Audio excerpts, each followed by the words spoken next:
Yes welcome back to news analysis. ఇవాళ news analysis లో మనతో పాటు మాట్లాడడానికి చర్చలో పాల్గొనడానికి ఆంజనేయ రెడ్డి గారు బీజేపీ అధికార ప్రతినిధి అండ్ విద్యాసాగర్ గారు టీడీపీ అధికార ప్రతినిధి అండ్ కృష్ణాంజనేయులు గారు సీనియర్ జర్నలిస్ట్ మనతో పాటు లైవ్ లో ఉన్నారు. వీరితో మాట్లాడదాం. ఏపీలో ఏం జరుగుతోంది, ఎలా ఉండబోతోంది పాలన, ఏం జరగబోతోంది అనేది మాట్లాడదాం.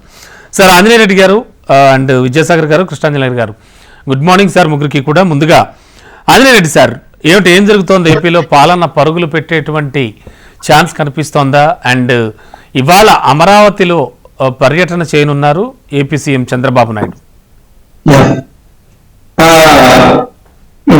మీకు చర్చలో పాల్గొంటున్న మిత్రుడు విద్యాసాగర్ గారికి, సీనియర్ అనలిస్ట్ పెద్దలు కృష్ణాంజలి గారికి, వీక్షకులకి అందరూ కూడా నమస్కారాలు.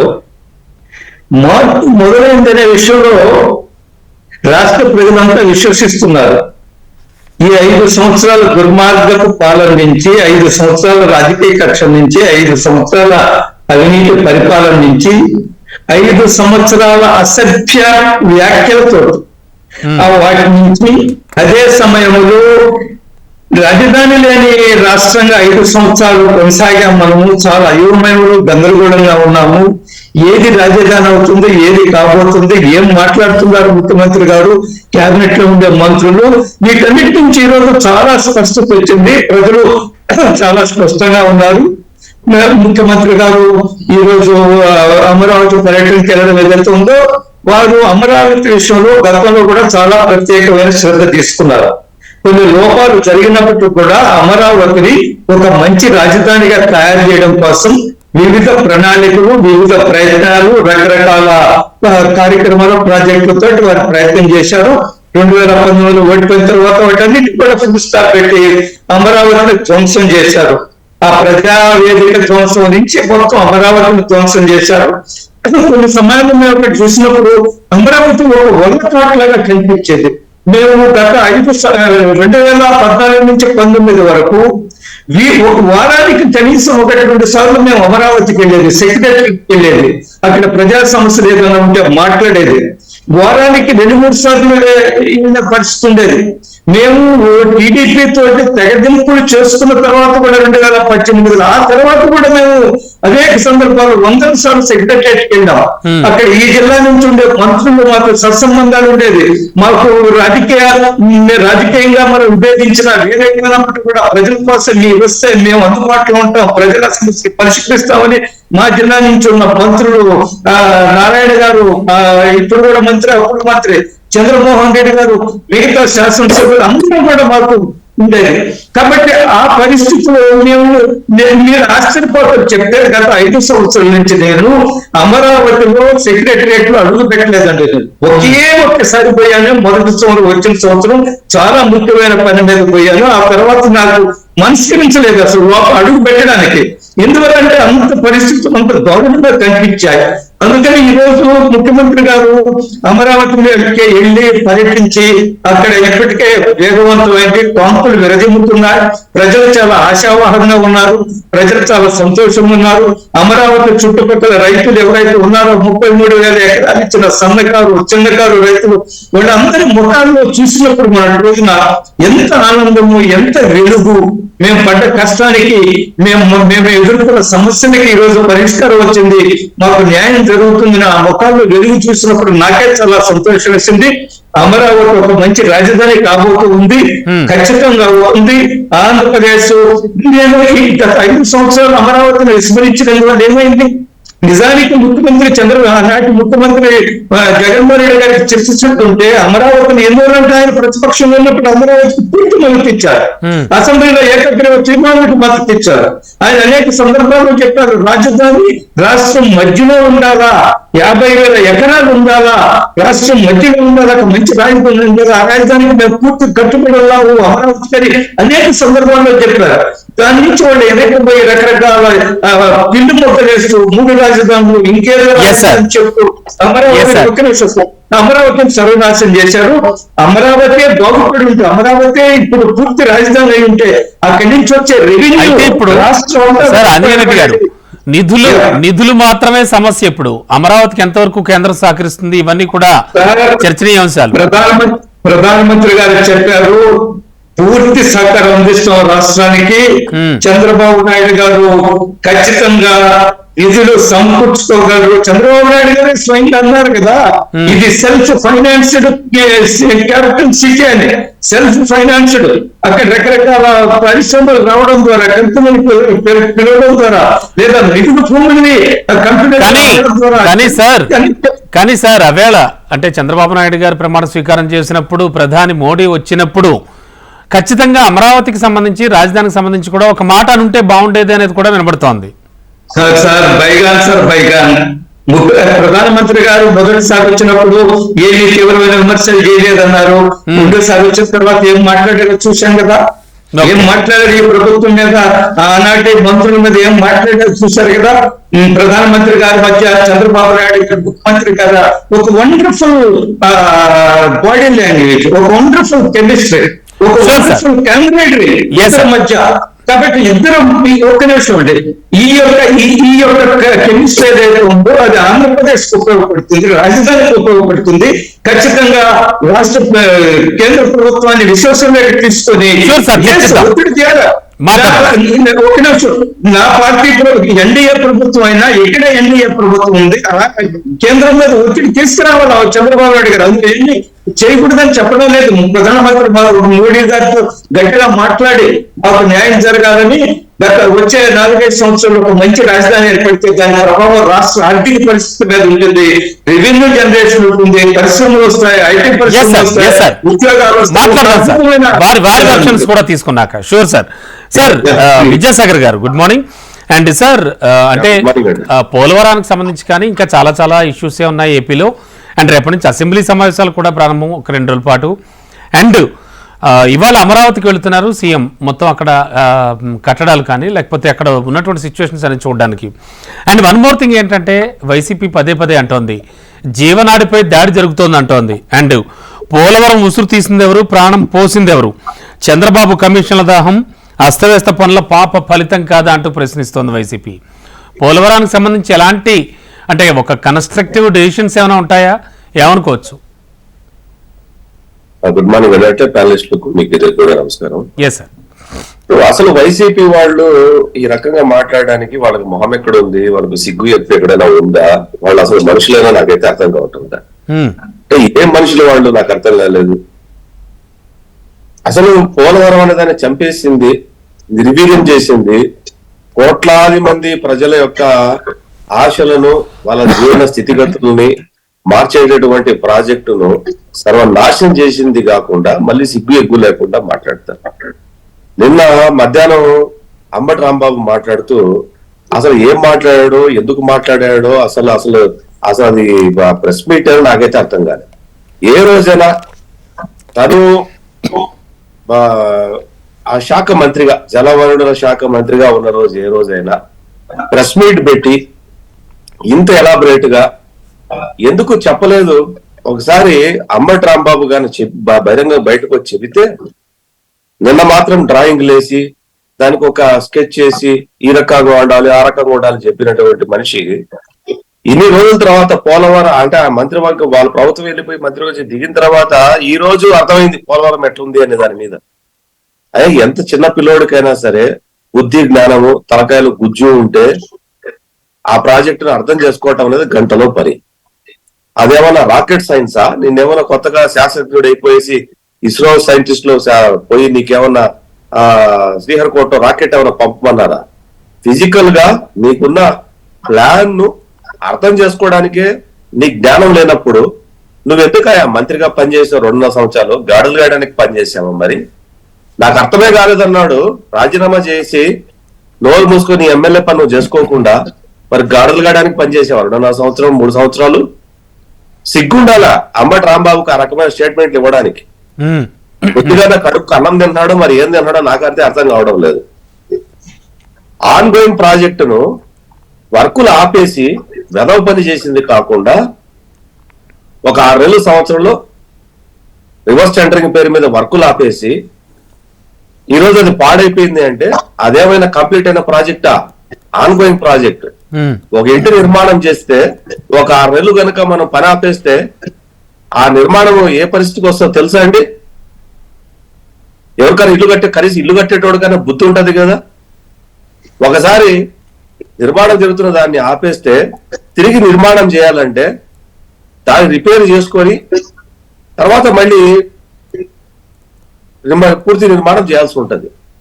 5 సంవత్సరాలు సిగ్గు ఎగ్గు లేకుండా 5 సంవత్సరాలు పని నిలిపేసి అది విపరీతమైన వరద వచ్చే ప్రాంతం. ఒకేసారి ఆ డ్యామ్ కడితేనే ఒకేసారి 50 లక్షల క్యూసిక్ల వాటర్ కిందికి వదిలేటటువంటి స్టోరు అయ్యేటటువంటి ప్రాంతం అది. వరద ఉధృతి ఎక్కువ ఉన్నటువంటి ప్రాంతం అది. ఉమ్, ఆ ప్రాంతంలో 960 మీటర్లు లోతు వరకు కూడా ఇసుక మేటలే ఉంటాయి. అటువంటి ప్రాజెక్టులో నువ్వు పైనుంచి విపరీతమైన వరద వచ్చేటప్పుడు ఆన్ గోయింగ్ ప్రాజెక్టును నువ్వు కంటిన్యూ ఎప్పుడైతే సీజన్ వైజ్ నువ్వు కంటిన్యూ చేయలేదో ఆ ప్రాజెక్టు నిలకడ ఉంటుందండి? ఉండగలదా? ఓకే సార్, ఈసారికేనా అంటే ఈ 5 ఏళ్లలో అయినా కనీసం కేంద్రం నుంచి నిధులు వచ్చి ఖచ్చితంగా పోలవరం అనేది అన్కంప్లీటెడ్ కాదు, కంప్లీట్ అయ్యే ఛాన్స్ కాదు. అది నిధులతో ముడిపడి ఉన్నటువంటి అంశం కాదు.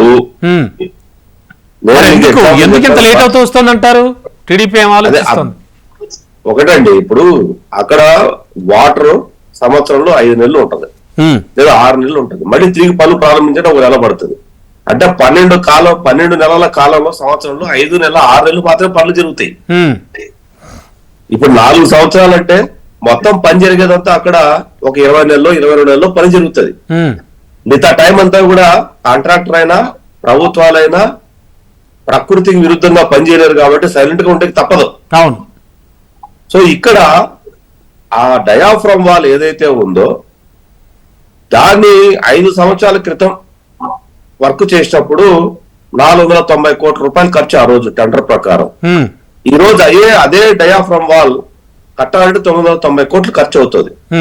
మోరోవర్ ఆ డయాఫ్రమ్ వాల్ పనికొస్తుందా లేదా? ఎందుకంటే 5 సీజన్లు నడిచింది. 5 సీజన్లలో కనీసం 20 నుంచి 30 మీటర్లు ఇసుక మేటలు దాని మీద వచ్చేసి ఉంటాయి. లోపల ఎంత డామేజ్ జరిగిందో ఎవరికీ తెలియదు.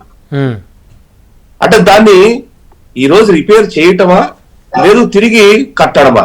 కట్టాలనుకుంటే ప్రాజెక్టు ప్లాన్ డిజైన్ కావాలా? ఓకే, అంటే వైసీపీ హయాంలో అసలు ఏ మాత్రం పనులు సాగలేదంటారా? సాగింటే డయాఫ్రమ్ వాల్ వర్క్ ఎందుకు మునిగిపోయింది? కానీ రెగ్యులర్ గా విజిట్స్ చేస్తూ ఉండేవారు మంత్రులు అండ్ సీఎం అప్పట్లో. ఎవరు చేశారు? ముఖ్యమంత్రి ఒకసారి వెళ్ళారు, అంబటి రాంబాబు ఒకసారి వెళ్ళాడు, అనిల్ కుమార్ యాదవ్ ఒక్కసారి వెళ్ళాడు, ముగ్గురు మనకు ముచ్చటగా 3 సార్లు వెళ్ళారు. వెళ్ళి చూసుకొని వచ్చారు.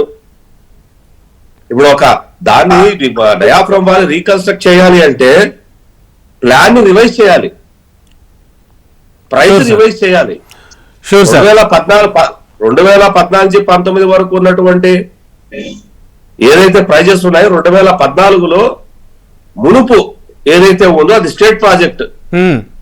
దాని ప్రాజెక్టు 17,000 కోట్ల నుంచి 19,000 కోట్ల మధ్యలో విభజన హామీలో పెట్టినప్పుడు కేంద్ర ప్రభుత్వం పూర్తిగా భరిస్తుంది అనుకున్నప్పుడు 2013 భూసేకరణ చట్ట ప్రకారము మొత్తం కలిపితే 53,000 చిల్లర కోట్లకి డిపిఆర్ రెడీ చేశారు.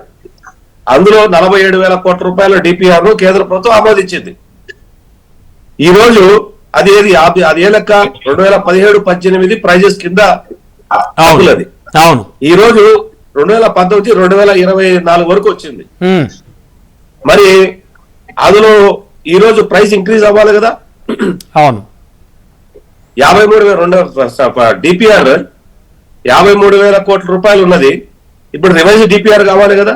అవును. ఈరోజు కనీసం రమారమి 70,000 కోట్ల రూపాయలు పైన అవుతుంది కదా. సో ఖచ్చితంగా సొత్తని చేశారు. ఓకే, ఇక్కడ ప్లాన్ రివైజ్ కావాలా, డిపిఆర్ రివైజ్ కావాలా? షూర్ సార్ దానికి కేంద్ర ప్రభుత్వం ఆమోదం తెలపాలా? ఓకే, కేంద్ర ప్రభుత్వం నుంచి సాంకేతిక నిపుణులు రావాలా? అవును. కేంద్ర ప్రభుత్వం వచ్చిన వెంటనే ఒక మంచి నిర్ణయం తీసుకునింది. ఓకే అండి. ఏంటంటే అంతర్జాతీయ జల వనరుల నిపుణుల కమిటీని ఒకటి ఫామ్ చేసింది. ఈరోజు ప్రపంచంలో చాలా దేశాల నుంచి, భారతదేశంలో నుంచి కొంతమందిని తీసుకొని ప్రాజెక్టు దగ్గరకు వచ్చి ఈరోజు అసలు ఏం చేయొచ్చు అక్కడ, ఆ diaphragm wall as it is గా రిపేర్ చేయొచ్చా, చేస్తే ఫలితం ఉంటుందా, అది పనికొస్తుందా పనికిరాదా, కొత్త డయాఫ్రామ్ వాల్ చేయాలా కట్టాలా, డయాఫ్రామ్ వాల్ కట్టాలంటే ఎక్కడ కట్టాలి, సార్ ఈ 5 ఏళ్లలో రివైజ్ ఎట్లా చేయాలి, డెఫినెట్లీ ప్రైస్ రివైజ్ ఎట్లా చేయాలన్న దాని మీద ఇప్పుడు కూర్చొని నిర్ణయం చేసుకోవాలి. డెఫినెట్లీ సార్ గారు కృష్ణారెడ్డి గారు ఆంజనేయరెడ్డి గారు చెప్తున్నారు మీరు ఎలా సార్ కృష్ణారెడ్డి గారు సార్ గుడ్ మార్నింగ్ కృష్ణారెడ్డి గారు. ఇలా ఇవాళ ఏపీ సీఎం చంద్రబాబు నాయుడు అమరావతి పర్యటన అండ్ నిన్న ఆల్రెడీ మంత్రులందరూ ఛాంబర్స్ లో కూర్చున్నారు, వాళ్ళ ప్లేసెస్ లో ఉన్నారు అండ్ ప్రొటెం స్పీకర్ ఎంపిక జరగబోతోంది. రేపటి నుంచి 2 రోజుల పాటు అసెంబ్లీ సమావేశాలు ఏమిటి, ఎలా ఎక్స్పెక్ట్ చేయొచ్చు అంటారు, ఏం జరగబోతోంది, ఏంటి సంగతి? చాలా సవాళ్లు, ప్రశ్నలు, నిధుల కొరత, ఆల్రెడీ పాత ప్రభుత్వం మొత్తం నిధులన్నీ కూడా ఖర్చు పెట్టేసిందని చెప్పడం. సో ఇవన్నీ ఎలా చూడొచ్చు అంటారు, ఎలా ముందుకు వెళుతోంది ప్రభుత్వం? రమణ గారు నమస్తే.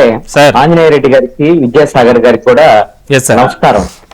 ఈ ప్రభుత్వం వేగంగా ముందుకు వెళ్తోంది అనేటువంటి అంశంలో ఎటువంటి సందేహం లేదు. ఆల్రెడీ 175 స్థానాల్లో 164 స్థానాలు గెలుచుకొని తెలుగుదేశం, జనసేన, బీజేపీ కూటమి ఒక చరిత్ర సృష్టించింది. అవును సార్. వీళ్ళు ఎంతో వేగంగా అభివృద్ధి విషయంలో ఆంధ్రప్రదేశ్ ముందుకు తీసుకెళ్ళడానికి కావాల్సినటువంటి బలాన్ని ఆంధ్రప్రదేశ్ ప్రజలు ఇచ్చారు, దాంట్లో ఎటువంటి సందేహం కూడా లేదు. ముఖ్యమంత్రిగా చంద్రబాబు నాయుడు 4వసారి ప్రమాణ స్వీకారం చేయటం, అనుభవం ఉన్నటువంటి రాజకీయవేత్తగా ఆయన ఆంధ్రప్రదేశ్ కి కీలకమైనటువంటి ప్రధానమైనటువంటి అంశాలు పోలవరము, అదే విధంగా రాజధాని అమలు. దీంతో పాటుగా ప్రజలకు ఇచ్చినటువంటి హామీ ఏదైతే సంక్షేమ పథకాలకు సంబంధించి మొదటి రోజే ఆయన 5 సంతకాలు చేసి సంక్షేమ పథకాలనే ఆల్రెడీ ప్రారంభించేశారు. పోలవరానికి కూడా మొన్న వెళ్లి సందర్శించి వచ్చారు. పోలవరం సంబంధించినటువంటి అంశం మాట్లాడబోయే ముందుగా ఈ రోజున అమరావతికి సంబంధించినటువంటి ఆ ప్రాంత సందర్శన చేయబోతున్నారు.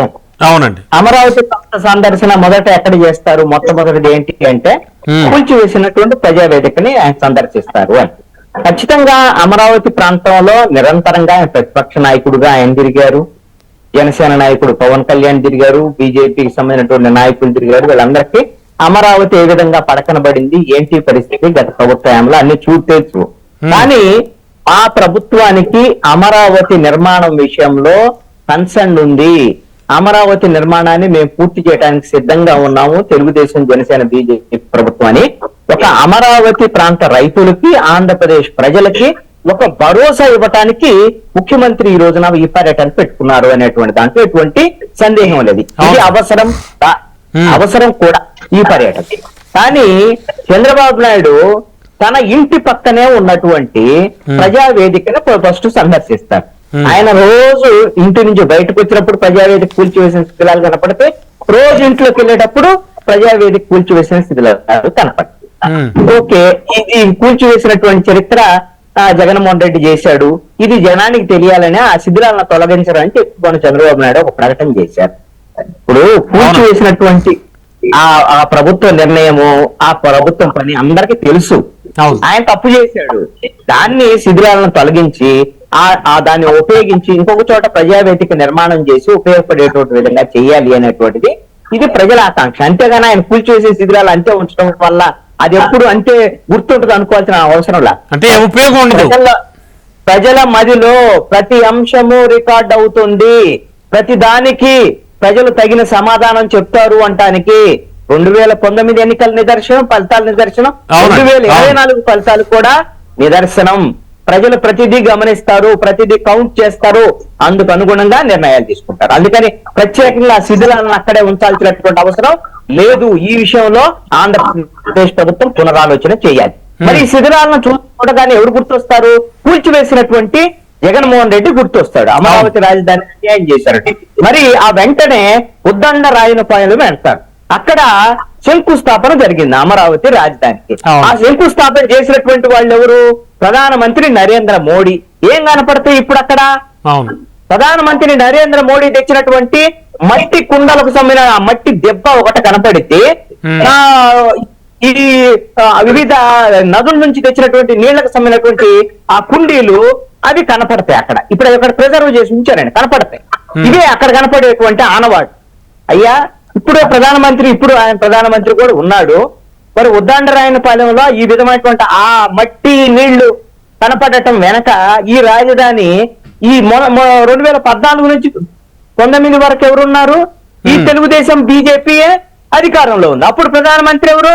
నరేంద్ర మోడీ. ఆయనే శంకుస్థాపన చేశారు. అవునండి. ఎంతో కొత్త చంద్రబాబు నాయుడికి తపన ఉంది కాబట్టి కేవలం నుంచి కేంద్ర ప్రభుత్వం నుంచి 1500 కోట్లు వస్తే నాబార్డు నుంచో ఇంకో దగ్గర నుంచో ఏదో ఒక అప్పులు తీసుకొచ్చి కేంద్ర ప్రభుత్వం దానికి భరోసా ఉంది కాదండి. ఒక 9,800 కోట్ల రూపాయలతో ముందు సెక్రటరేట్, అదే విధంగా అసెంబ్లీ, అదే విధంగా హైకోర్టు ఈ భవనాలను కట్టి మన పరిపాలన మొత్తాన్ని అక్కడ కొనసాగించుకుంటున్నాం. ఇప్పుడు ఈ స్థితిలో ఉండటానికి ఎంతో కొంత ఈ విధంగా మనం రాజధాని ఇక్కడ పరిపాలించుకోవటానికి ఆ రోజున ముఖ్యమంత్రిగా చంద్రబాబు నాయుడు అకుంఠిత దీక్షతో అమరావతి నిర్మాణానికి ఆయన చేపట్టినటువంటి చర్యలే. కానీ మరి ప్రధానమంత్రిగా 2014 నుంచి 24 ఉన్నటువంటి కేంద్రంలో ఉండేటువంటి నరేంద్ర మోడీ బీజేపీ ప్రభుత్వం, ఎన్డీఏ ప్రభుత్వము నిజంగా అమరావతికి న్యాయం చేసిందా? ఏం జగన్మోహన్ రెడ్డి అడ్డుపడితే లేదు ఖచ్చితంగా రాజధాని నిర్మాణానికి ముందు నిర్ణయం జరిగిన తర్వాత అక్కడే నిర్మాణం జరగాలని బీజేపీ చెప్పిందా? ఇక్కడేమో ఉద్యమం చేస్తారు, అక్కడేమో జగన్మోహన్ రెడ్డికి సపోర్ట్ చేస్తారు. అమరావతికి అవసరమైనటువంటి నిధులు ఇచ్చినటువంటి పరిస్థితి. ఇది గతం కథ. ఆంజనేయ రెడ్డి గారు చాలా తెలివైనటువంటి వాళ్ళు, బాగా తెలివిగా సమాధానం చెప్తారు. జరిగిందేదో జరిగిందంటే రమణ గారు మీరు అట్లా వదిలిపెడతాం, వదిలిపెడతాం కూడా. ఎందుకంటే ఆంధ్రప్రదేశ్ ప్రజలు చాలా మంచి అందుకని నేనేమంటానంటే ఇప్పుడు ఆంధ్రప్రదేశ్ కి అమరావతి పూర్తి కావాలన్నా లేదంటే పోలవరం పూర్తి కావాలన్నా కావలసింది కేంద్ర ప్రభుత్వం నుంచి హక్కుగా రావాల్సినటువంటి నిధులు. అంటే సార్ కృష్ణాంజలి గారు, అంటే ఈసారి అద్భుతాలు జరగచ్చు అంటారా? ఈ 5 ఏళ్లలో జరిగే ఛాన్స్ కనిపిస్తోందా? ఎందుకంటే మనం చూసాం ఎంత కీలకమో తెలుగుదేశం ఎంపీలు అక్కడ, అండ్ తెలుగుదేశం పార్టీ ఎంత ఇంపార్టెంటో కేంద్ర ప్రభుత్వంలో కూడా మనకు తెలుసు. మరి అద్భుతాలు జరుగుతాయని ఆశించడంలో తప్పేమైనా ఉందా? ఖచ్చితంగా అద్భుతాలు జరగటానికి అవకాశం ఉంది, అలా ఆశించవచ్చు. ఆంధ్రప్రదేశ్ ప్రజలు ఆ విధంగా ఖచ్చితంగా అమరావతి, పోలవరం ఈ 5 ఏళ్లలో నిర్మాణం జరిగిద్దని ఆశించవచ్చు. దాంట్లో ఎటువంటి సందేహం లేదు. ఎందుకు ఈ మాట నేను అంటున్నాను అని అంటే, చంద్రబాబు నాయుడు ముఖ్యమంత్రిగా, డిప్యూటీ సీఎం గా పవన్ కళ్యాణ్ వీళ్ళిద్దరికి ఆంధ్రప్రదేశ్ కు జరిగినటువంటి నష్టం ఏమిటో వాళ్ళకి చాలా స్పష్టంగా తెలుసు. వాళ్ళు ఈ రోజున కేంద్రంలో ఎన్డీఏ ప్రభుత్వంలో కీలకంగా ఉన్నారు. ఈ 2014లో 282 సీట్లతో ఉన్నటువంటి బీజేపీ అంటే పూర్తి స్థాయి మెజారిటీ, 2019లో 303 సీట్లతో పూర్తి స్థాయి మెజారిటీతో ఉన్నటువంటి బీజేపీ ఈ రోజున లేడీకి కాళ్ళు లేక కాదు కాలం వచ్చి చిక్కింది అన్నట్టుగా నరేంద్ర మోడీ ప్రధానమంత్రి కావాలి అంటే ఆంధ్రప్రదేశ్ ప్రజలు పెట్టినటువంటి భిక్ష తెలుగుదేశం జనసేన సహకారంతో ఈ రోజున 21 ఎంపీ సీట్లు ఆంధ్రప్రదేశ్ నుంచి ఇచ్చారు. అందుకనే ప్రధానమంత్రి సీట్లో 3వసారి నరేంద్ర మోడీ కూర్చున్నారు. ఆ కృతజ్ఞతగిన ఎన్డీఏ ప్రభుత్వము నరేంద్ర మోడీకి నిలబెట్టుకుంటే మీరేమీ దయాదక్షిణాలు మీద ఈరోజు ఆంధ్రప్రదేశ్ కి ఇవ్వాల్సినటువంటి అవసరం లేదు. ఆంధ్రప్రదేశ్ కి హక్కుగా రావాల్సినటువంటిది రాజధాని నిర్మాణం. ఏమన్నారు అని అంటే నాకు ఆంజనేయ రెడ్డి గారు తెలివిగా మాట్లాడతారు. ఏముందండి, సెల్ఫ్ సస్టైన్డ్ క్యాపిటల్, ఆ రాజధాని అలా ఆల్రెడీ కట్టేసుకుంటారు, వాళ్ళకు ఉంది అని ఇంతకుముందు చంద్రబాబు నాయుడు చెప్పాడు. కానీ ఆయన ఒక మాట వదిలేశాడు, అంటే వాళ్ళు కట్టుకుంటారు, మేము కేంద్రం నుంచి నిధులు ఇవ్వాల్సినటువంటి అవసరం లేదు. మీకు విభజన చట్టంలో చాలా స్పష్టంగా పేర్కొన్నటువంటి అంశం ఏమిటి అని అంటే, రాజధానికి పరిపాలనా భవనానికి అవసరమైనటువంటి ఇన్ఫ్రాస్ట్రక్చర్ తో సహా పరిపాలనా భవనాలు మొత్తం నిర్మాణానికి అవసరమైనటువంటి 48,000 కోట్ల రూపాయలు కేంద్ర ప్రభుత్వం నుంచి రావాలి. దాంట్లో ఇప్పటి వరకు 9,800 కోట్ల రూపాయలతో పనులు జరిగాయి. అయితే 10 ఏళ్ల తర్వాత అవి కూడా ఎస్టిమేషన్స్ పెరిగే అవకాశం ఉంది. ఈ నిధులన్నీ కూడా ఖచ్చితంగా కేంద్ర ప్రభుత్వం నుంచి వచ్చిన తర్వాత, కేంద్ర సంస్థలన్నీ రాజధానిలోకి వచ్చిన తర్వాత, ఆ తర్వాత ఇక్కడ డెవలప్ అయిన తర్వాత సెల్ఫ్ సస్టైన్ అయినటువంటి ఒక రాజధానిగా ఉంటుంది. కీలకమైనటువంటి అంశం కేంద్ర ప్రభుత్వం. రమణ గారు ఒక్క పాయింట్ తో సింపుల్ గా ముగిస్తా. చెప్పండి. పోలవరానికి సంబంధించినటువంటి విషయంలో కూడా నిధులు అనేటువంటి పెద్ద అంశం కాదు అని చెప్పేసి విద్యాసాగర్ గారు చెప్పారు. ఎస్, నిధులు అంశం అనేటువంటిది కీలకమైనటువంటి అంశం. ఎందుకు అని అంటే ఆయనే చెప్పారు, ఎస్టిమేషన్ 2018-19 సంబంధించినటువంటి విషయంలో మారుతాయి కదా సార్, ఎస్టిమేషన్స్ మారుతాయి, DPR మారుతుంది. అన్నిటికన్నా చాలా కీలకమైనటువంటి ఎస్టిమేషన్స్ మారటం ఒక్కటే కాదండి. ఇది జాతీయ ప్రాజెక్టుగా కేంద్రం ప్రకటించిన తర్వాత పోలవరం ప్రాజెక్టు పునరావాస ప్యాకేజీ 30,000 కోట్ల రూపాయలు ఈ రోజున కేంద్ర ప్రభుత్వం నేను ఇవ్వను అని అంటుంది. దానికి సంబంధించినటువంటి విధానపరమైనటువంటి ప్రకటన చేయాలి. ఈ రోజున పోలవరం ముంపు ప్రాంతానికి సంబంధించినటువంటి పునరావాస ప్యాకేజీ ఇవ్వకుండా బ్యారేజీ కట్టేసి గేట్లు పెట్టేసి నీళ్లు నిలబెడితే మొత్తం ముంచేస్తే అక్కడ ఉండేటువంటి ప్రజలు ఏమైపోవాలి, రైతులు ఏమైపోవాలి, భూములు ఏమైపోవాలి.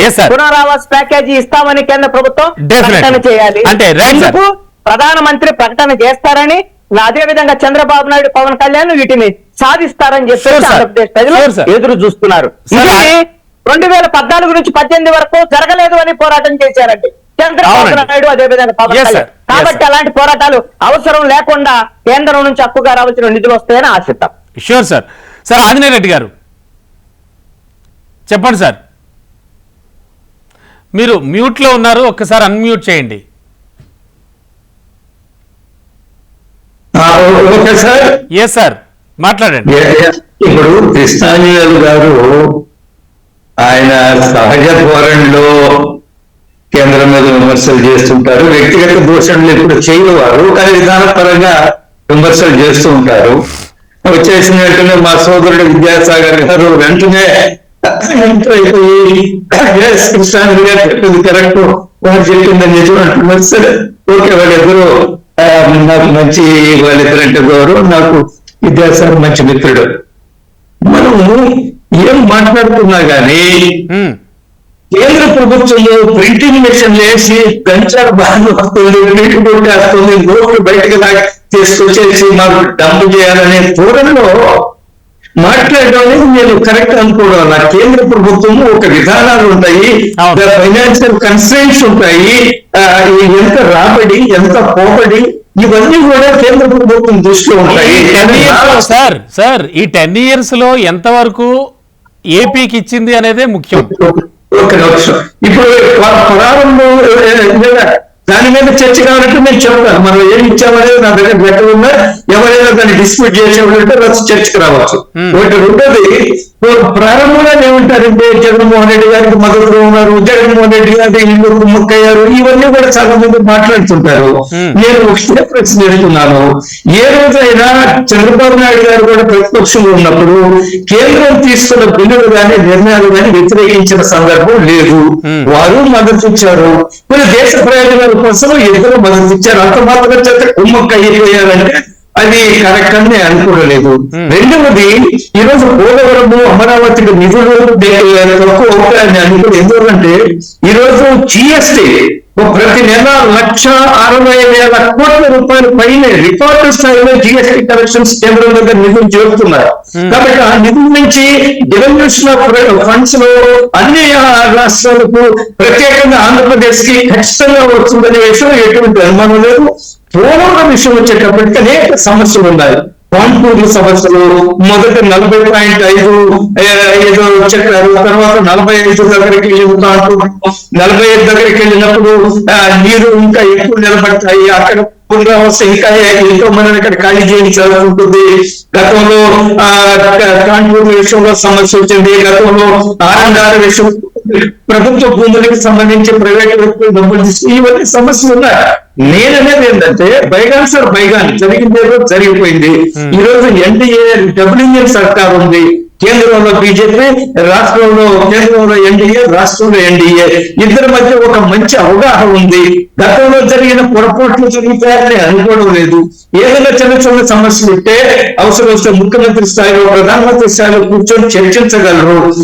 ఇందాక చెప్పారు సెల్ఫ్ సస్టైన్డ్ క్యాపిటల్ అని నేను అన్నానని, సెల్ఫ్ సస్టైన్డ్ గా రామాన్య కృష్ణాంజలి గారు సెల్ఫ్ ఫైనాన్స్డ్ క్యాపిటల్ అని చెప్పారు చంద్రబాబు నాయుడు గారు. జగన్ జగన్ మీద విమర్శలు చేస్తూ ఎందుకు అమరావతిని కట్టడం లేదు, ఎందుకు డబ్బులు అవసరం ఉంది, ఇది సెల్ఫ్ ఫైనాన్స్డ్ అంటే కేంద్రం ఆంజనేయ రెడ్డి గారు ఒక్క నిమిషం అండి, ఆంజనేయ రెడ్డి గారు కేంద్రం సహాయం చేయక్కర్లేదు, హక్కుగా రావాల్సిన ఇస్తే చాలు అనేది ఆయన మాట. ఒక్క నిమిషం అండి, ఖచ్చితంగా ఈ రోజు అన్ని రాష్ట్రాల హక్కుల ప్రకారమే నిధులు ఇస్తున్నారు.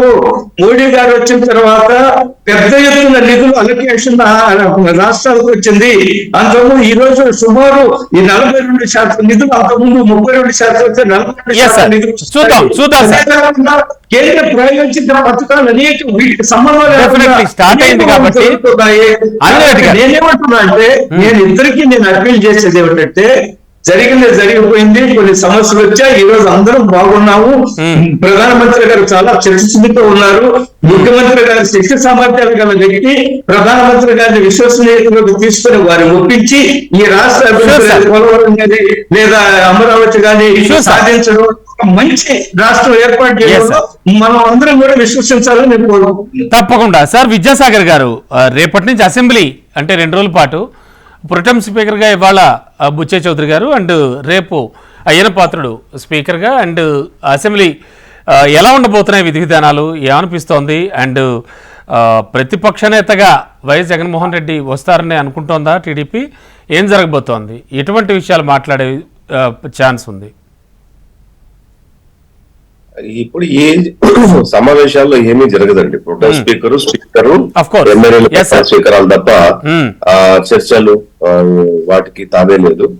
జూలైలో తిరిగి సమావేశాలు నిర్వహిస్తారు. జూలైలో ఉన్నప్పుడు కొన్ని బిల్లులు తీసుకుని వస్తారు, అమెండ్మెంట్ బిల్లులు కానీ, లేకపోతే కొత్తగా పథకాలు కానివ్వండి, లేకపోతే ఏదైనా చేయాలనుకున్నప్పుడు అది జూలైలో జరిగేటప్పుడు చర్చ. ప్రస్తుతానికి 2 రోజులు అయితే మాత్రం pro tem speaker and MLAs voting మాత్రం తప్ప ఇంకేమీ అటువంటి చర్చకు తావు లేదు, ఉండడానికి ఆస్కారము లేదు. సో ఇంకా ప్రతిపక్ష నేతగా జగన్మోహన్ రెడ్డికి తావు ఇస్తారంటే technically is not fit for as a opposition leader. So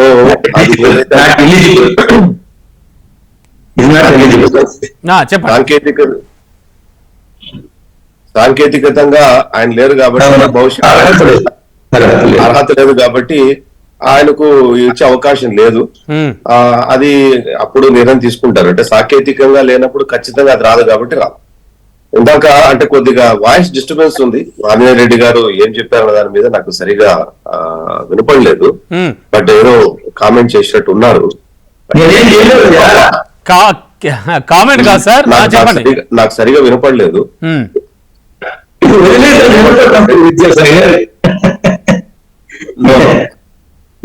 Ramana గారు మీరేమన్నా చెప్పగలరా సార్ ఏమన్నారు అన్నది?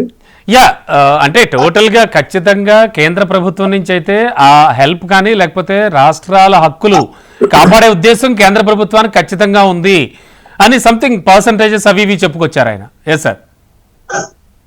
ఓకే, ఇప్పుడు మేము part of the parcel NDA, Anjaneya Reddy గారు వేరు నేను వేరు అనుకోవడానికి వీల్లేదు ఇక్కడ. అవును, ఇప్పుడు మేమిద్దరము కూడా ఏది దేశానికి సంబంధించిన అంశమైనా లేకపోతే రాష్ట్రానికి సంబంధించిన అంశమైనా మేమిద్దరము సమానమైన జవాబుదారీతనము డిబేట్ లోనే కాదు బహిరంగంగా అయినా సరే మేమిద్దరము సమాన రెస్పాన్సిబిలిటీ మా ఇద్దరికి ఉంటుంది. అవునండి. ఇప్పుడు ఈ డిబేట్ లో జనసేన వాళ్ళు ఉంటే మా ముగ్గురికి ఉండేది. అవును. సో ఇక్కడ ఎవరు తక్కువ ఎవరు ఎక్కువ అనే అంశం మీద దాని మీద పట్టింపు ఉండడానికి అవకాశం లేదు, ఉండకూడదు కూడా. దాంట్లో నిర్విధాంశం, దాంట్లో దాని మీద చర్చ అవసరం లేదు. అయితే ఒక ఆంధ్ర రాష్ట్ర పౌరుడిగా నేను గాని లేకపోతే ఆంజనేయ రెడ్డి గారు గాని లేకపోతే జనసేన వాళ్ళు ఉంటే వాళ్ళు గాని నా రాష్ట్రం బాగుండాలా అని కేంద్రంలో ఏ ప్రభుత్వమైనా ఉండొచ్చు. మేము ముగ్గురం ఇక్కడ ఓటైనప్పుడు, కేంద్ర ప్రభుత్వంలో మేము ముగ్గురం ఓటైనప్పుడు ఎక్కువ డిమాండ్ చేయాలనే కోరిక మా ముగ్గురులోనూ కూడా ఉండాలా. మా ముగ్గురు కలిపి ఆ పనిని సాధించుకోవాలా. దెబ్బతిన్న రాష్ట్రాన్ని పునర్నిర్మాణం చేసుకునే క్రమంలో మేమందరం భాగస్థులమే. అవునండి. ఒకరి పాత్ర అందులో లెక్కలు నేను చెప్పడానికి లేదు, ఆంజనేయ రెడ్డి గారు చెప్పడానికి లేదు, ఎవరు చెప్పడానికి లేదు. ఎంతవరకు అవకాశాలు ఉంటే అంతవరకు సాధ్యాసాధ్యాల మీద కేంద్ర ప్రభుత్వం మీద ఒత్తిడి తీసుకొని వచ్చి రాష్ట్ర బీజేపీ వాళ్ళు కూడా ఎందుకంటే వాళ్ళు రాష్ట్రం కోసం కూడా పనిచేయాలి కదా. అవును సార్. వాళ్ళు కూడా కేంద్ర ప్రభుత్వం ఒత్తిడి తీసుకొని వచ్చి రాష్ట్రాన్ని పునర్నిర్మాణం చేసుకునే క్రమంలో అందరూ కలిసి పని చేయాలా, అందరూ కలిసి పని చేస్తేనే మేము అందరము ముందుకు పోగలం అనేది అనుకున్నాం. కాబట్టి బిఫోర్ ఎలక్షన్ మేము పొత్తు పెట్టుకున్నాం, ఎలక్షన్కి వెళ్ళాం, ప్రజలు మమ్మల్ని ఆశీర్వదించారు, మేము కేంద్ర ప్రభుత్వంలో కూడా పార్ట్ ఆఫ్ ది గవర్నమెంట్ అయ్యాం. అట్లాగే బీజేపీ కూడా రాష్ట్ర ప్రభుత్వంలో పార్ట్ ఆఫ్ ది పార్సిల్ అయింది. ఈ రోజు కలిసి నడవాలా, డబుల్ ఇంజిన్ సర్కార్ కాదు, డబుల్ డెక్కర్ సర్కారు ఇది ఆంధ్రప్రదేశ్ లో. ఈ డబుల్ డెక్కర్ సర్కార్ ఏంటంటే ఒకే భోగిలో కలిసి ప్రయాణించడం కింద పైన అంతే. అంటే ఇక్కడ ఈసారి అయితే కేంద్రం నుంచి నిధుల ప్రాబ్లం కానీ ఇలాంటివి ఏమీ ఉండవు, అంతా సజావుగా సాగుతుంది.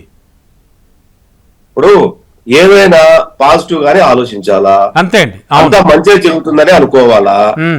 మొదలు పెట్టక మునిపే నేను పెళ్లి తాలిబొట్టి కట్టంగానే విడాకుల గురించి మాట్లాడితే బాగుంటది కదా, చండాలంగా ఉంటుంది. ఇప్పుడు ఆ విషయాలు మాట్లాడాలి సార్ మనం. నేనేమంటా అంటే జస్ట్ ఐఎమ్ టేకింగ్ ఎగ్జాంపుల్. మేము ఇప్పుడు కొత్తగా మొదలు పెట్టాం మా ప్రయాణాన్ని. అవునండి, కలిసి జర్నీ చేస్తాం, కలిసి ఈ రాష్ట్రాన్ని అభివృద్ధి చేసుకుంటాం. కేంద్ర ప్రభుత్వంతో విభజన హామీల దగ్గర నుంచి రాష్ట్రానికి రావాల్సినటువంటి వనరులు గాని, లేకపోతే ఏదైనా ఇండస్ట్రీస్ గాని, ఇన్ఫ్రాస్ట్రక్చర్ గాని, ఇంకోటి కేంద్ర ప్రభుత్వం పెట్టేటటువంటి కొన్ని సంస్థలు, ఆర్గనైజేషన్స్ కొన్ని ఉంటాయి.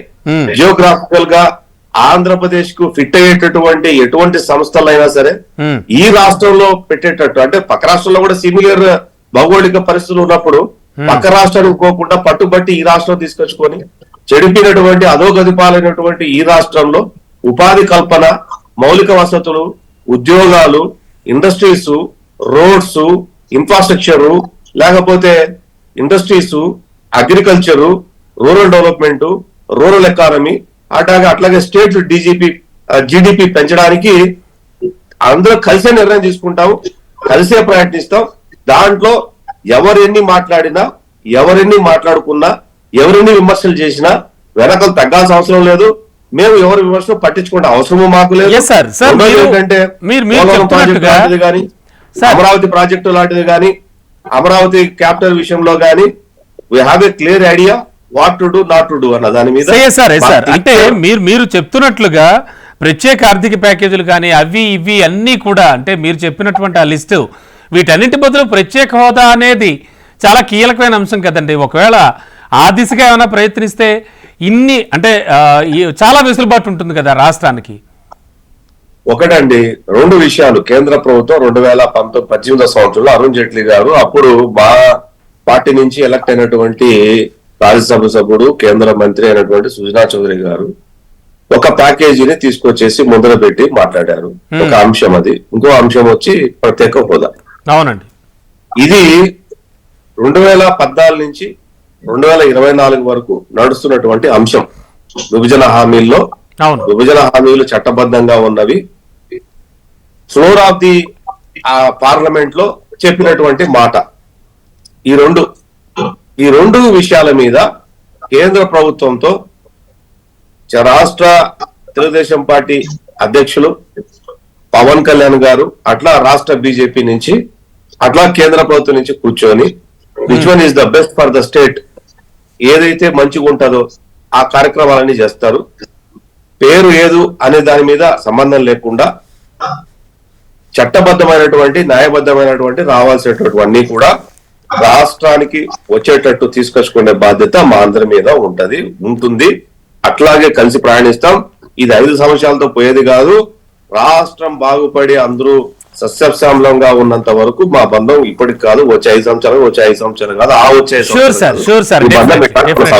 రాష్ట్రాభివృద్ధి దిశగా ఖచ్చితంగా అదే జరగాలని అంతా కూడా కోరుకుంటారు. ఒక్క నిమిషం సార్ కృష్ణాంజనేయులు గారు, టోటల్ గా చూస్తే కనుక ఇప్పుడున్నటువంటి కండిషన్ లో ఆల్రెడీ సరే పాత గవర్నమెంట్ ఏదో చేసింది, చాలా అందులో లోపాలు ఉండొచ్చు, కొన్ని ప్లస్లు ఉండొచ్చు, ఏమైనా ఉండొచ్చు. ఇప్పటి నుంచి ప్రారంభించినటువంటి ఈ జర్నీ ఎలా వెళుతుంది అనుకోవచ్చు. అండ్ నేను ఇంతకు ముందు అన్నట్టుగా ప్రత్యేక హోదా లాంటి అంశాలు ఇంకేమైనా ఇప్పుడు మళ్ళీ చర్చకు వస్తాయంటారా? ఏం జరగబోతోంది రాష్ట్రంలో? ఆంధ్రప్రదేశ్ కి ప్రత్యేక హోదా కానీ లేదంటే ప్రత్యేక హోదా స్థానంలో ప్రత్యేక ప్యాకేజీ కానివ్వండి, ఏది మేలు అనుకుంటే ఇప్పుడు ఉండేటువంటి పరిస్థితుల్లో దేనికి అవకాశం ఉంటే Yes, sir. దానికి కేంద్ర ప్రభుత్వం నుంచి మనం తెచ్చుకోవాల్సినటువంటి అవసరం ఉంది. విద్యాసాగర్ గారు చెప్పిన దానికి నేను ఖచ్చితంగా అంగీకరిస్తూ అది ఖచ్చితమైనటువంటి వాదన. కానీ ఇది మనము 2014 నుంచి 18 వరకు ఇదే డబుల్ ఇంజిన్ సర్కార్ ఉంది. ఆ రోజున కొన్ని పొరపాట్లు జరిగాయి, లోపాలు జరిగాయి అనేటువంటి దాని మీద ఆంజనేయ రెడ్డి గారు కాబట్టి పెద్ద మనిషిగా ఆయన లోపాలు ఉండొచ్చు, పొరపాట్లు ఉండొచ్చు, అది జరగకుండా చూసుకుంటామని అన్నారు. అలాగని ఆంజనేయ రెడ్డి గారు చెప్పినట్టుగా ప్రధానమంత్రి లేకపోతే జలశక్తి శాఖ మంత్రి చెప్పాల్సిన అవసరం లేదు. కానీ అందుకు అనుగుణంగా అప్పుడు జరిగినటువంటి పొరపాట్లకు సంబంధం లేకుండా ఇప్పుడు ఆచరణలో రాజధానికి అమరావతికి అదేవిధంగా పోలవరానికి ప్రత్యేక హోదా విషయంలో వెంటనే కేంద్ర ప్రభుత్వం నిర్ణయం తీసుకోవాలి. ఇంకొకటి కీలకమైనటువంటి అంశం ఏంది, ఈ విధంగా జరిగితేనే మనం ఆశతోనే ఉండాలి. వీటికి ఏమైనా ఆటంకాలు అడ్డులు ఉన్నాయంటారా? వీటికి ఏమైనా ఆటంకాలు అడ్డులు ఉన్నాయి ఏమిటంటే ఒకటి చెప్పనండి, ఆంజనేయ రెడ్డి గారి కోపం వచ్చినా సరే ఆటంకము అడ్డు నరేంద్ర మోడీ ఎన్డీఏ. ఇది ఎందుకు ఈ మాట చెప్తున్నా అంటే నేను ఈ రోజు ఉన్నటువంటి పరిస్థితిని బట్టి కాదు, 10 ఏళ్లు చూసిన తర్వాత చెప్తున్నాను ఈ మాట. కాబట్టి భవిష్యత్తులో నరేంద్ర మోడీ గతం లాగా ఉండడు అని ఆశపడతారు. కానీ ఏమైనా చెయ్యాలి అంటే ఆయన చేయాలి కదా, ఏమైనా చెయ్యాలి, విధానపరమైన నిర్ణయాలు తీసుకోవాలంటే వారే కదా. రమణ గారు ఆశపడుతుంది, అందుకే గతంలో ఉండేటువంటి మోడీకి ఈ రోజు ఉన్నటువంటి మోడీకి ముక్కుతాడు పడింది. ఆంధ్రప్రదేశ్ ప్రజలు ఇచ్చినటువంటి తీర్పుతోనే నరేంద్ర మోడీ ఈ రోజున అక్కడ కూర్చున్నాడు.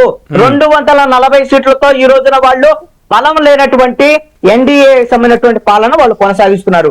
ఇంకొకటి నేను చెప్తానండి, ఆంధ్రప్రదేశ్ లో ఉండేటువంటి తెలుగుదేశం జనసేన వాళ్ళకు ఒక జాగ్రత్త చెప్తున్నాను. ఎందుకంటే విద్యాసాగర్ గారు చెప్తున్నారు మేము ఇప్పుడు ఒక 5 ఏళ్లు ఇంకొక 5 ఏళ్లు చెప్తారు. ఈ కళలు కనంటే ఆపండి, మీరు 5 ఏళ్లు కాదు 50 ఏళ్లు పరిపాలించారు, ఎవరికి అభ్యంతరం లేదు. మీకు ప్రజలు ఇచ్చినటువంటి తీర్పు 5 ఏళ్లు మాత్రం. ఎందుకంటే మొన్న పరిపాలించినటువంటి జగన్మోహన్ రెడ్డి కూడా చెప్పాడు నాకు 25 ఏళ్ళు 30 ఏళ్ళు అని. ఏమైంది ఇప్పుడు ఎక్కడున్నారు? అందుకని మీకు కూడా ఇచ్చింది 5 ఏళ్లే. కాబట్టి ఈ 5 ఏళ్లలో కూడా చాలా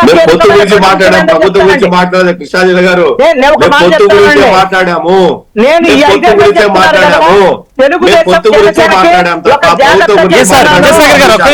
ఎన్డీఏలో కేంద్రంలో ఉండేటువంటి ప్రభుత్వానికి 5 ఏళ్ల ప్రభుత్వం కేంద్రంలో ఉండేటువంటి అవకాశం లేదు అనేటువంటిది స్పష్టంగా రాజకీయ పరిణామాలు చెప్తున్నాయి. కేంద్రంలో ఎన్డీఏకి నిన్నే రాహుల్ గాంధీ స్టేట్మెంట్ ఇచ్చాడు, బీజేపీ వాళ్ళు ఎన్డీఏ సభ్యులు మా వైపు చూస్తున్నారని. ఈ 5 ఏళ్లు ఈ పరిపాలన కొనసాగుదని మమతా బెనర్జీ స్టేట్మెంట్ ఇచ్చారు. కాబట్టి ఇది ఎప్పుడైనా సరే తినతిన్నగండా 100 ఏళ్ల ఆయుష్గా ఉంది. కాబట్టి 5 ఏళ్ల కోసం ఎదురు చూడకుండా మీరు వెంటనే రాష్ట్రానికి రావాల్సినటువంటి అమరావతికి పోలవరానికి అవసరమైనటువంటి నిధుల్ని ఖచ్చితంగా తెచ్చుకోవాలి. ప్రత్యేక హోదా విభజన హామీలు తెచ్చుకోవాలి. కీలకమైన ఒక్క పాయింట్ చెప్పే ముగిస్తానండి. పెళ్ళప్పుడే విడాకుల గురించి మాట్లాడటం తప్పు అని అన్నారు. కానీ పెళ్లి చేసిన తర్వాత ఆ నవదంపతులు ఎలా జీవనం సాగించాలి, వాళ్ళ పరిస్థితి ఏమిటి, వాళ్ళిద్దరు పిల్లా పాపలతో మంచిగా జీవనం సాగించాలనేటువంటి అందరూ కోరుకుంటారు. 2 కుటుంబాలు కూడా కోరుకోవాలి. అందుకని కూడా ఇన్ఫ్రాస్ట్రక్చర్ వాళ్ళకి కావాల్సిన సపోర్ట్ ఇవ్వకుండా పెళ్లి చేశాం కదా మీరు మళ్ళీ రోడ్డును పడేస్తామంటే కుదిరేటువంటిది కాదు. కాబట్టి ఆంధ్రప్రదేశ్ కి హక్కుగా రావాల్సినటువంటి కేంద్ర ప్రభుత్వం ఇవ్వాలి తప్ప దాని అవన్నీ జరిగిపోతాయి, ఇవన్నీ ఈ పెళ్లి పెటాకులు కాదు అని అంటే కుదరదు. మీరు రాజకీయంగా మీరు బంధం బాగానే కలిశారు. 2014 నుంచి 18 వరకు పోరాటాలు చేస్తూ చుట్టుకున్నారు, అడ్డీ బాగానే ఉన్నాయి. ఇప్పుడు అవసరాల కోసం ఇద్దరు కలిశారు. కానీ మీ అవసరాలు కాదు, ఇక్కడ రాష్ట్ర ప్రయోజనాల కోసం పని చేయండి. అది పని చేయకపోతే చరిత్రలో ఈ రోజున దోషులుగా మిగిలిపోతారు. ఆల్రెడీ ఈ రోజున విషయంలో నరేంద్ర మోడీ దోషిగా ఉన్నాడు. చంద్రబాబు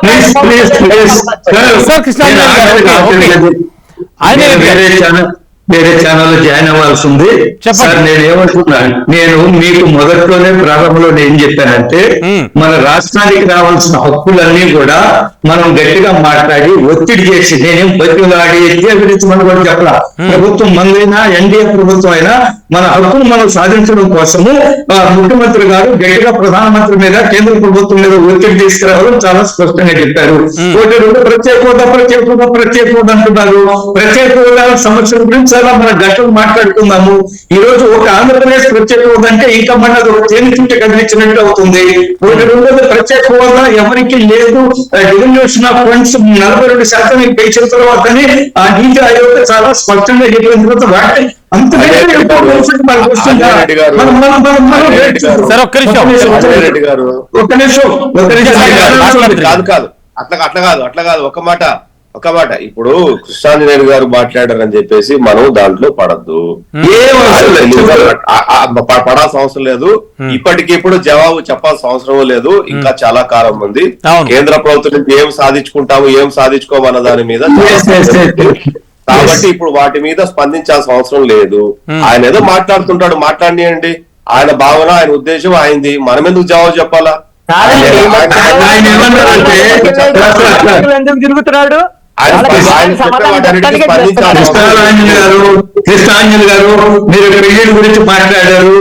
ఏమీ లేకుండా పెళ్లి చేసుకున్న ఇద్దరు భార్యాభర్తలు ప్రసాద బడ్డపెట్టి కూడా వాళ్ళ సొంత కాలం మీద నిలబడి ఈశ్వరులైన సంఘటనలు కూడా ఉన్నాయి. ఆంధ్రప్రదేశ్ లో కష్టపడి పనిచేసే వాళ్ళు ఉన్నారు, మంచి రాజకీయ నాయకత్వం ఉంది.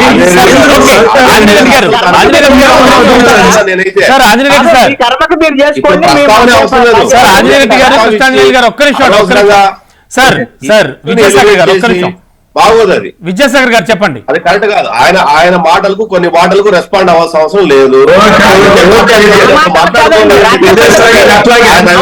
4 సీట్లు ఇచ్చినటువంటి రాష్ట్ర ప్రజలకు సమాధానం చెప్పాలి. అందుకే చెప్తాము. మాకు లేదు. ఏది ఏమైనా కూడా సార్ ఆంజనేయ రెడ్డి గారు, కృష్ణాంజనేయులు గారు అండ్ విద్యాసాగర్ గారు ఏది ఏమైనా కూడా ఖచ్చితంగా కేంద్ర ప్రభుత్వ సహకారం, అలాగే హక్కు అనుకోండి లేకపోతే మరొకటి అనుకోండి, ఖచ్చితంగా రాష్ట్రాల మీద ఉండాలి. మరి ముఖ్యంగా ఏపీకి సంబంధించి కూడా ఇప్పుడు అందరి ఫోకస్ అటే ఉంది కాబట్టి ఖచ్చితంగా ఆ ఛాన్స్ అయితే ఉంది, ఆ ఆశ అయితే ఉంది అందరికీ. విద్యాసాగర్ గారు నేను అదే అంటున్నాను. ఇప్పుడు మేము ఇంకా ఎవరు హెచ్ఓడీలు నియమించుకోలేదు. కేంద్ర ప్రభుత్వంలో వాళ్ళు ఇంకా సెట్ అవ్వలేదు, మేము సెట్ అవ్వలేదు. మంత్రులు ఎవరు ప్రమాణ స్వీకారం చేయలేదు, అసెంబ్లీ చేయలేదు.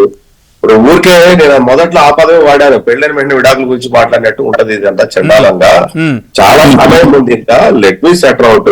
వాళ్ళు పొత్తు ధర్మాన్ని పెట్టుకునే ముందు దాన్ని ఏం మాట్లాడుకున్నారు, దాన్ని ఎట్లా ఆ రకంగా ఇంప్లిమెంట్ చేస్తారు. 5 సంవత్సరాల తర్వాత మాట్లాడదాం. 5 సంవత్సరాల తర్వాత మాట్లాడాల్సిన మాట్లాడి ముందే మాట్లాడితే 5 సంవత్సరాల తర్వాత ఏం మాట్లాడతాం, ఏం మిగిలి ఉంటుంది తర్వాత మాట్లాడడానికి? కాబట్టి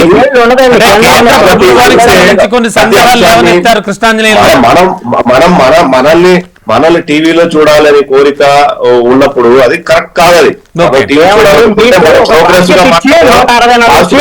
మీరు బాధ్యతారహితంగా మాట్లాడితే మాట్లాడే మాటలు నేను స్పందించాను. కృష్ణాంజలి గారు మాట్లాడే మీరు మాట్లాడే మాట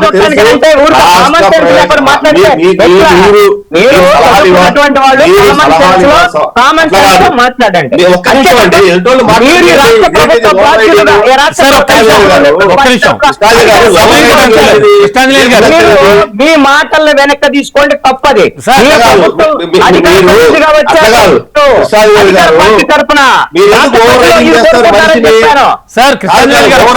మానేసేయండి కృష్ణాంజలి గారు. ఎలక్షన్లు అయిపోయినాయి, చాలు. ఇంకా ఓవర్ రైడింగ్ చేస్తే గురించి ఎవరు మాట్లాడుతున్నారు?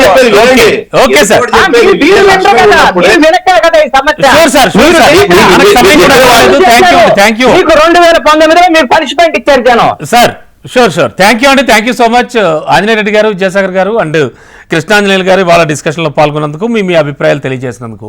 ఇది ఇవాల్టి న్యూస్ అనాలిసిస్. చూస్తూనే ఉండండి HM TV.